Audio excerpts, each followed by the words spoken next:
नाज़रीन, बड़ी डेवलपमेंट्स इस वक्त मिडिल ईस्ट से आ रही हैं, जहां पर एक तरफ ईरान जंग है जिसके दोबारा खदशात हैं और दूसरी तरफ गजा का सीज़फायर है, फलस्तीनी रियासत है। यानी मिडिल ईस्ट जो है वो एक ऐसे दहाने के ऊपर खड़ा है कि या तो चीजें जो है वो समेट ली जाएंगी और या फिर ये इस तरह से फैलेंगी, ये इस तरह से बिखरेंगी कि बहुत कुछ ऐसा नुकसान होगा जो नाकाबिले तलाफी होगा। तो इस वक्त बड़ी डेवलपमेंट एक तो यह है कि सऊदी अरेबिया और ईरान के दरमियान राब्ता हुआ। यह बड़ा गैर मामूली राब्ता है। यह पहला राब्ता है जो अमेरिकन बेसिस हिट हुई हैं, जिसमें सऊदी अरेबिया ने कंडेम किया। और ये जब से दोस्ती हुई है उसके बाद ये पहला ऐसा मौका था कि सऊदी अरेबिया ने ईरान को कंडेम किया। तो उसके बाद ये पहला राब्ता हुआ है और किंग के जो बेटे हैं उन्होंने ईरान जो है वो राब्ता किया है और इसमें बड़ी अच्छी आप कह लें कि गुफ्तगू रही है और इसमें डिफेंस सतह के ऊपर ताल्लुकात को आगे बढ़ाने की बात की गई है। जाहिर बात है इजराइल के लिए कबूल नहीं है, क्योंकि जो सारा अब्राहम अकॉर्ड हुआ है या अब नया होने जा रहा है उसमें तो वो सारा डिजाइन ही इस तरह से है कि हमने एक यूनाइटेड फ्रंट करना है अगेंस्ट ईरान। तो यहां पर सऊदी अरेबिया खुलकर यह कह रहा है कि वो ईरान के साथ स्ट्रेटेजिक पार्टनरशिप और स्ट्रेटेजिक जो ताल्लुकात हैं उसको आगे बढ़ाने का ख्वाहिशमंद है। तो ये एक बड़ी डेवलपमेंट है। और दूसरी तरफ जो है देखिए, जंग हुई, 12 दिनों की जंग थी और जिसमें सीज़फायर हुआ और अमेरिका और इजराइल जब वो कह रहे हैं हम जीते हैं, ठीक है ना, एक फेस सेवन करने की कोशिश कर रहे हैं। तो उसमें देखिए सादा सी बात है, देखिए मीडिया उनका है, उनके पास रिसोर्सेज इतने ज्यादा हैं और ट्रंप है जो सुबह शाम बयान दे रहा है मैंने ये किया ईरान के साथ, मैंने वो किया। और जो इजराइल जिस तरह से लॉबिंग करता है या प्रोपेगेंडा करता है वो तो आपको पता ही है। सादा सी बात यह है कि ईरान जंग नहीं चाहता था। सादा सी बात यह है कि ईरान के ऊपर जंग मुसल्लत हुई और मकसद ईरान के रिजीम को तबाह करना था और न्यूक्लियर को तबाह करना था। और इस जंग के लिए इजराइल और अमेरिका ने कमोबेश 30 साल तक ज्वाइंट प्लानिंग्स की हैं। यह बात भी ऑन रिकॉर्ड जो वो सामने आ चुकी है। तो सवाल यह है कि जिस जंग की 30 साल तैयारी की गई और तमाम दुनिया के अंडरस्टैंडिंग्स, इंटरनेशनल लॉ, उस सब को साइड के ऊपर रखते हुए जंग छेड़ी गई, तो सिर्फ 12 दिनों के अंदर सीज़फायर पर ये क्यों मजबूर हुए? ठीक है, देखें ये जो जंग हुई है इसके बहुत बड़े असरात आने वाले हैं, क्योंकि मिडिल ईस्ट के अंदर अमेरिका और इजराइल की साख डैमेज हुई है जो इनके इत्तेहादी हैं। फिर आलमी सतह पर बहुत बुरा मैसेज गया है, तमाम मुल्कों को बहुत बुरा मैसेज गया है, जिसमें अभी रशिया ने भी यही बात उन्होंने की और बाकी जो एक्सपर्ट्स हैं वो भी यही बात कर रहे हैं कि इससे दुनिया में न्यूक्लियर रेस बढ़ेगी। दुनिया के ममालिक जो हैं जो नहीं पहले बना रहे थे अब वो न्यूक्लियर बनाने की तरफ जाएंगे, क्योंकि उनको पता है कि इसका मतलब द जंगल ऑफ लॉ है, ठीक है ना, लॉ ऑफ जंगल है।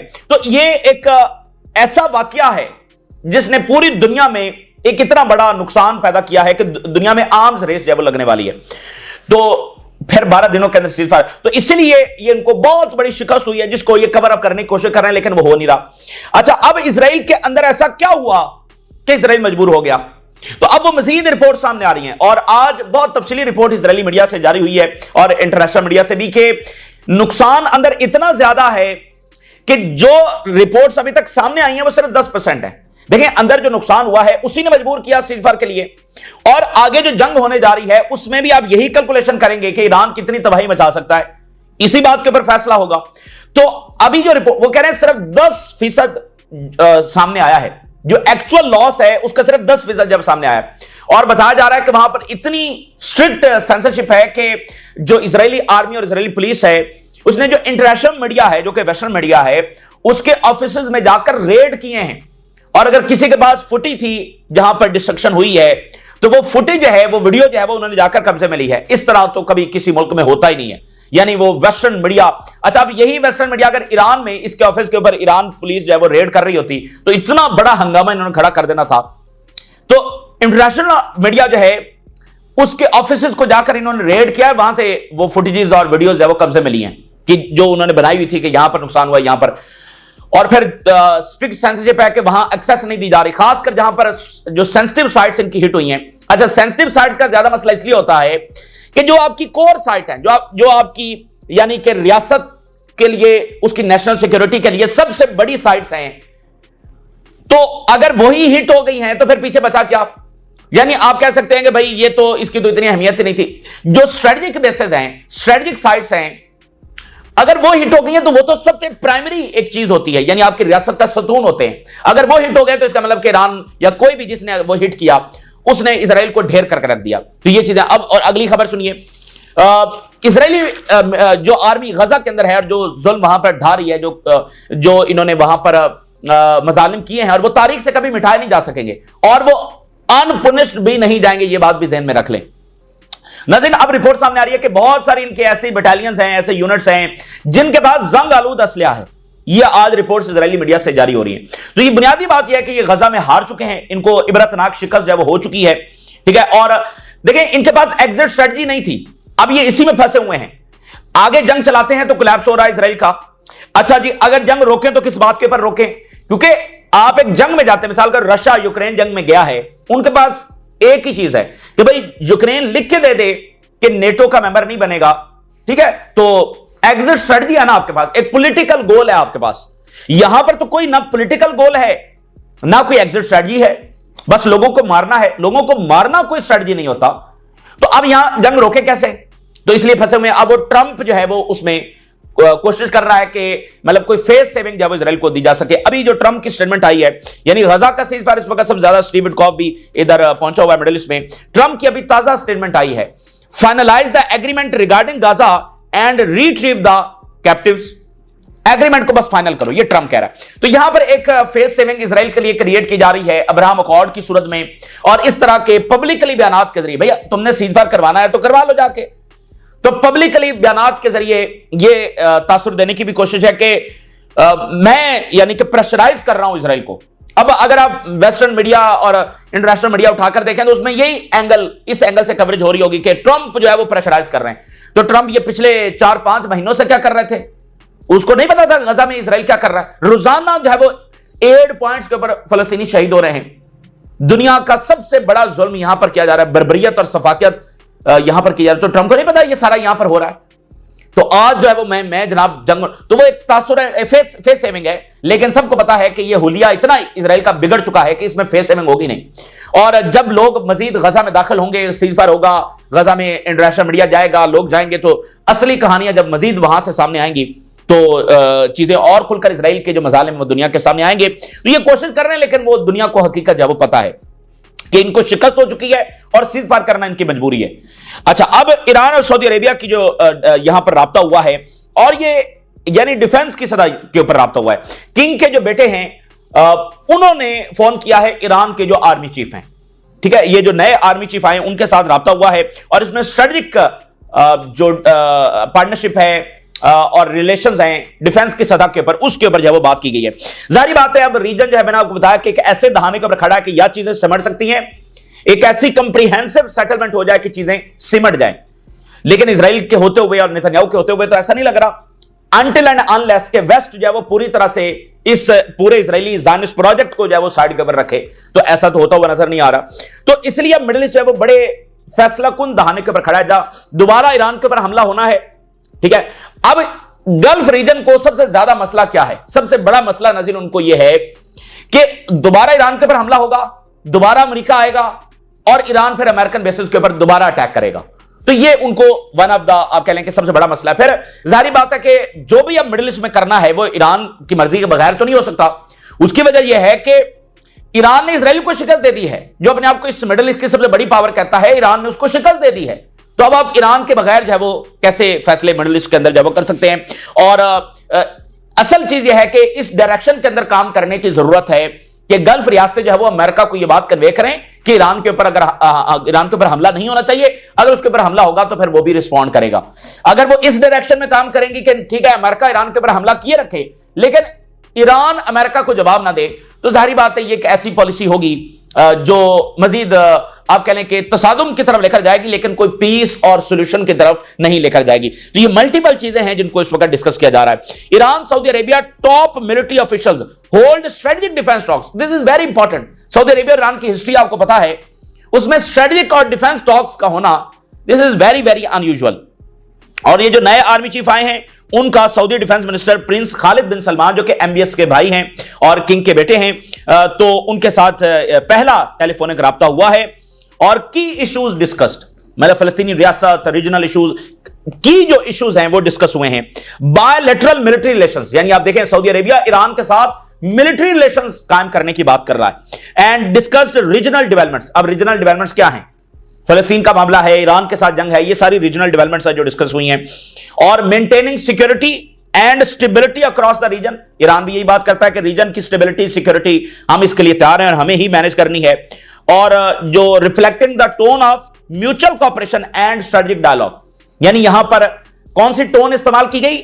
म्यूचुअल कॉपरेशन की और स्ट्रेटेजिक डायलॉग की ये बात की गई है।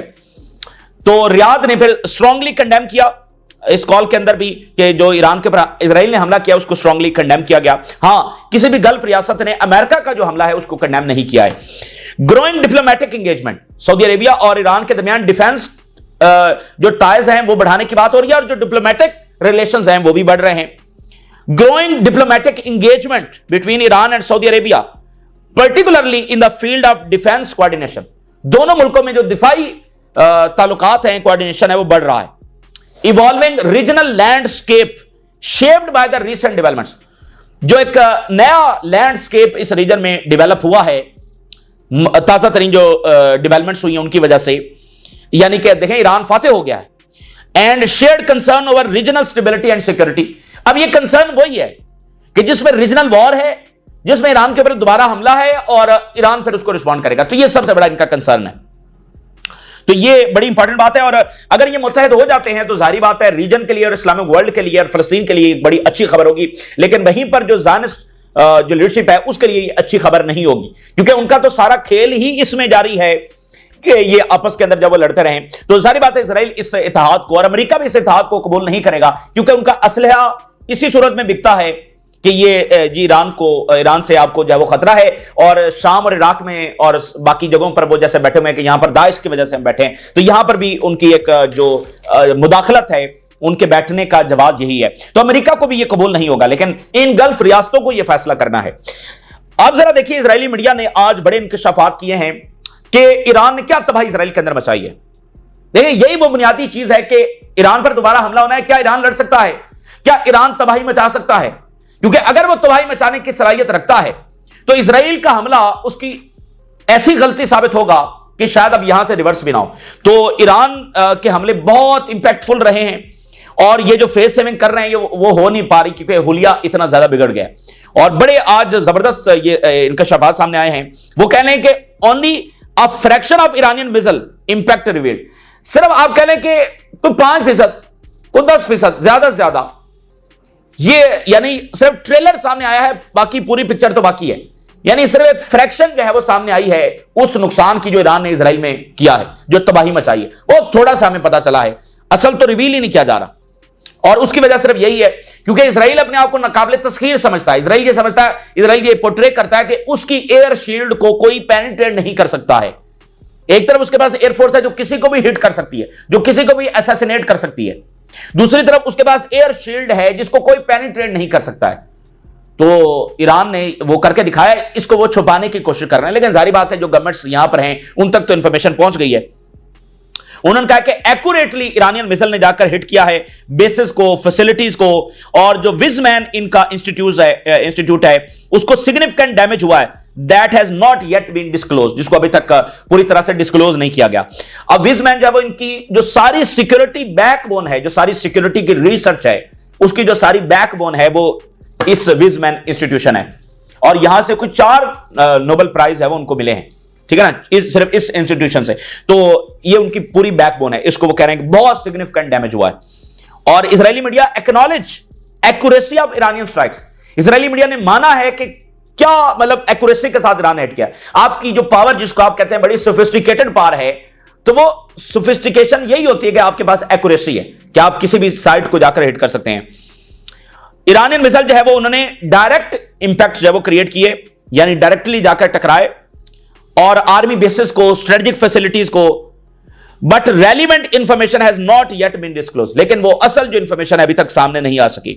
और इजराइल सख्ते में है, grasping how precise the Iranians were, इस बात को वो तस्लीम नहीं कर पा रहे हैं, वो सख्ते के अंदर हैं, वो शॉक्ड हैं कि इतनी प्रिसीजन ईरान के पास है and the extent of damage the Iranian missiles caused in many places, बहुत सारी जगहों के ऊपर एक्सटेंसिव डैमेज है वो ईरान ने पहुंचाया है।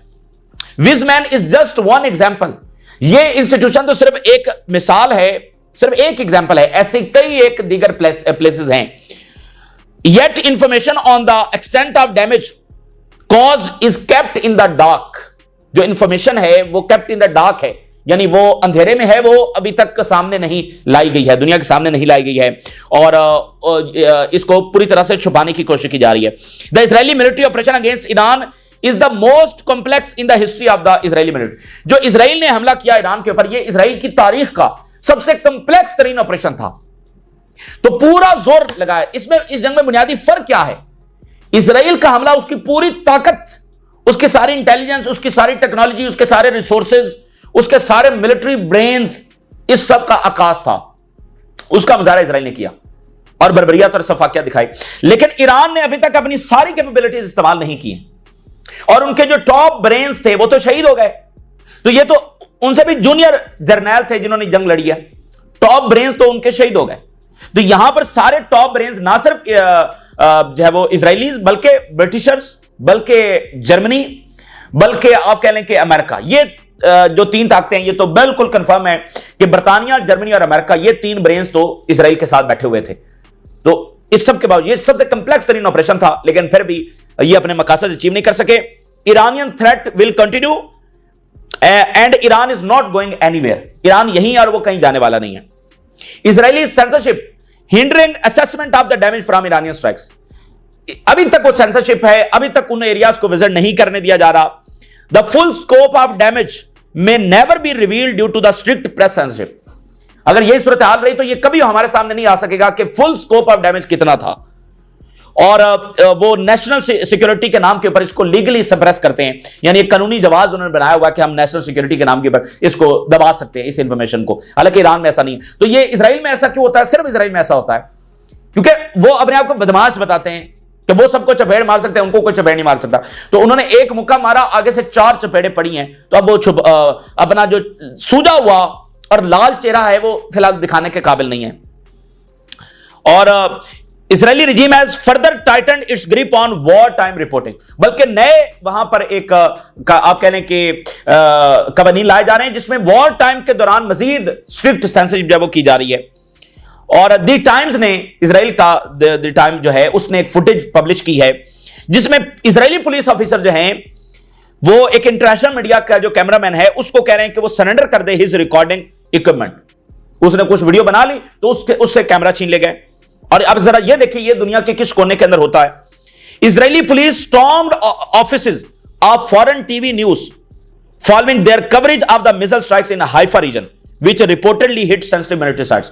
इजरायली पुलिस ऑफिसर जो हैं वो बाकायदा उन मीडिया ऑफिस के अंदर घुस गए ताकि वो फुटेज जो है वो एयर ना की जा सके, वो रिलीज ना की जा सके, उसको जब वो जाकर कब्जे। ऐसा मुझे बताइए दुनिया में कहां होता है? तो censorship intensified amid military setbacks. Any footage or reporting from a combat zone or missile impact site must receive prior written approval from the military censor. वो कह रहे हैं कि कोई भी ऐसी इंफॉर्मेशन जहां पर मिसाइल गिरा हो, नुकसान हुआ हो, डिस्ट्रक्शन हुई हो, उसको जारी करने से पहले मिलिट्री से बाकायदा अप्रूवल लेना पड़ेगी।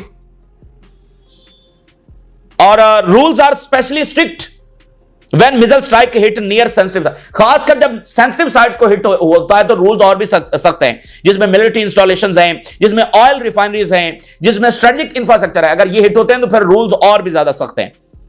We probably will never know the full extent of the damage. और वो कह रहे हैं कि ये सारा क्यों कर रहा है Israel? It is a clear desire to reverse the narrative. जो इस वक्त जिल्लत और खारी हो रही है इजराइल की, और इसकी जो सारी बदमाशी है वो निकलकर चौक में सबके सामने आ चुकी है, तो रिवर्स द नैरेटिव कि नहीं हम तो उतना ही ताकतवर हैं, हमने तो देखें इतना प्रिसाइज अटैक किया ईरान में। और भाई ईरान तो जंग करना ही नहीं चाहता था। एक होता ना कि वो आ गया मैदान में, उसने कहा आ जाओ तुम भी आ जाओ, भाई वो तो डिफेंस में थे, जंग तो तुमने छेड़ी है, ठीक है। तो अब रिवर्स द नैरेटिव ये सारी करने की कोशिश की जा रही है, वो कैसे होगा? और इधर से ईरान की IRGC के जो कमांडर हैं उन्होंने कहा है कि हमने सिर्फ 5% of defence might against Israel engage किए। अपनी जो सारी हमारी ताकत है उसका सिर्फ 5% हमने इंगेज किया है। और इसमें आगे वो लिखते हैं कि इसका मतलब ये नहीं कि हमने यूज किया, इट्स मीन कि हमने सिर्फ अपने जो रिसोर्सेज हैं वो सिर्फ 5% इंगेज किए, बाकी एक्टिवेट ही नहीं किए। ये ईरान कह रहा है। Iran principal capabilities remain untouched, यानी जो एक जैसे इजराइल है उसने अपने तमाम अच्छे से अच्छे फाइटर जेट्स इस्तेमाल किए, अपने तमाम रिसोर्सेज इस्तेमाल किए और शदीद तरीन बमबारी की, यानी वो इजराइल के बाद जो कुछ है उन्होंने इस्तेमाल कर दिया। लेकिन ईरान ने जो उनकी प्रिंसिपल कैपेबिलिटीज हैं वो तो अभी अनटच है, उनको उन्होंने इस्तेमाल ही नहीं किया। और उन्होंने कहा कि हम इक्विप्ड हैं to fight, we could keep attacking the enemy like this for several years. हम कई सालों तक मिसाइल फायर कर सकते हैं, striking them with missiles at the same pace. जो हम रोजाना 40-50 मिसाइल फायर कर रहे थे, बैलिस्टिक मिसाइल, 60 ड्रोन्स, इसी पेस के साथ कई साल तक हम, और ये सिर्फ 12 दिनों का और इनफैक्ट 11 दिनों का नुकसान जो है वो अभी वो छुपा रहे हैं। तो ये तो वो कह रहे हैं हम तो कई साल तक ऐसा फायर कर सकते हैं। तो बात यह कि इजराइल ने कहा ईरान कमजोर है, कमजोर है, कमजोर है, तो उसके कहने से तो ईरान कमजोर नहीं हो जाएगा। जैसे मैंने आपको कहा कि वो कहना शुरू कर दे चाइना कमजोर है, अमेरिका कहना शुरू कर दे चाइना कमजोर है, और एक दिन हमला कर दे। अच्छा, हमले में उसको आगे से जवाब मिले तो वो कहेंगे अच्छा चाइना ने तो सरप्राइज कर दिया। और भाई चाइना ने कोई सरप्राइज नहीं किया, चाइना एक बड़ी पावर है, इसी तरह ईरान एक बड़ी पावर है। और ट्रंप ने नेतन्याहू के साथ बैठकर यह माना था कि ईरान को कमजोर मत समझो, ये उसका बयान ऑन रिकॉर्ड है। तो वो सिर्फ ईरान को इसलिए कमजोर बताया गया कि ताकि सब आ जाए, भाई ठीक है ये कमजोर सा पहलवान है, इसको गिरा देंगे। तो ईरान कोई कमजोर स्टेट नहीं है, ये उसने दिखा दिया। उसकी टॉप लीडरशिप शहीद हो गई, उसके बावजूद उन्होंने ये करके दिखा दिया, और ये दौड़े लगी हैं इनकी। और अब ये देखिए, Israeli soldiers blame army for negligence after deadly Khan Younis ambush, combat gear failure, systematic issues. Personal के जो वेपन्स हैं, मीडियम मशीन गन्स हैं एंड आर्मर्ड पर्सनल कैरियर्स हैं, often malfunction and fail to offer sufficient protection. उनके जो troop career हैं वो चलते चलते दरमियान में खराब हो जाते हैं, उनकी जो मशीन गन्स हैं वो माल फंक्शन कर जाती हैं, यानी जंग आलूद असलहा वो इस्तेमाल कर रहे हैं, जंग आलूद इक्विपमेंट वो इस्तेमाल कर रहे हैं। मुझे बताइए दुनिया का जदीद तरीन इक्विपमेंट इनके पास था, वो किधर गया? तो hundreds of troop carrier resistance ने तबाह किए, हंड्रेड्स ऑफ इनके टैंक्स तबाह किए हैं। तो ये रिपोर्ट्स आती नहीं कि ये पुराने टैंक्स लेकर अब दाखिल हुए हैं, तो वो सारा असलहा वो सारा किधर गया? और कंटिन्यूअसली बर्तानिया, France, Germany, Italy and Switzerland and you name it, वहां से असलहा आ रहा है, कनाडा, ऑस्ट्रेलिया, सारी वेस्टर्न कंपनी वो असलहा, तो किधर गए? तो इनका लॉसेस बहुत ज्यादा है और जो है वो शिकस्त इनको हो चुकी है। अब उसमें एग्जिट स्ट्रेटजी जो है वो ढूंढी जा रही है। और जाहिर बात है जो ज़ायनिस्ट की एरोगेंस है वो तो अभी भी नहीं चाहते होंगे कि जंग रुके, लेकिन आगे तो एब्सोल्यूट डिफीट है, उसकी तरफ ये बढ़ रहे हैं। तो बहरहाल एक शिकस्त हो गई है उसमें, कभी ये इधर अब देख रहे हैं, कभी उधर देख रहे हैं। साथ वो जो एक्सट्रीमिस्ट है वो कहते हैं नहीं नहीं हम तो गजा में ये करेंगे। इनका अभी तक मन नहीं भरा, 21 महीनों से ये बच्चों और औरतों को वहां पर मार रहे हैं, इनका मन अभी तक नहीं भरा। मुझे बताइए दुनिया की कौन सी ताकत ऐसा करती है? और बच्चों और औरतों को मारने से ना आज तक दुनिया में किसी को फतह मिली या ना इनको मिलने वाली है, बल्कि उसके तो बहुत उल्टे नतायज होते हैं। ये इस वक्त की ताजा तरीन डेवलपमेंट्स है जो आपके साथ शेयर किया हमने। राज और आगाह करें, इजाजत दीजिए, अल्लाह हाफिज।